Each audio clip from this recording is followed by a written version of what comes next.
પેલા રીના સોનીને વિનંતી કરું કે અમારા જે યુવક વર્ગ છે, અમારો જે ચાહક વર્ગ છે, એ આપને પણ સાંભળવા માટે આતુર છે, એટલે આપણા બોલ રૂપી થોડા ફૂલડા એ આ ગામના ભાગોળમાં વેરો.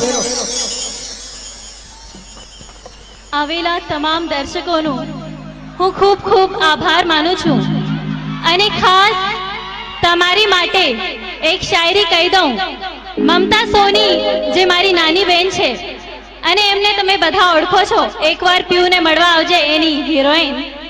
અને મેં ગુજરાતી પિક્ચર હાલમાં જ મારું રિલીઝ થયું છે મારા પીયુજીના દેશમાં, જેમના અમારા ડાયરેક્ટર છે મુકુંદ પટેલ, જે આપણા જ નજીકના ગામના છે.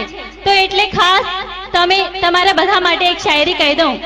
आंखों में खुशी लबों पे हंसी, आंखों में खुशी लबों पे हंसी, गम का कहीं नाम न हो, आपको जहां की सारी खुशियां मिले, इन खुशियों की कभी शाम न हो.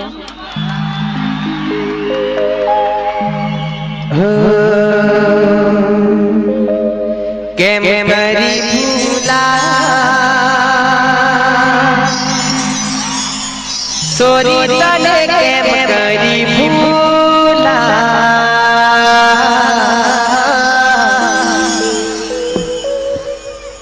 કાળજી મારા લગારા સોરી તને કેમ કરી ભૂલા.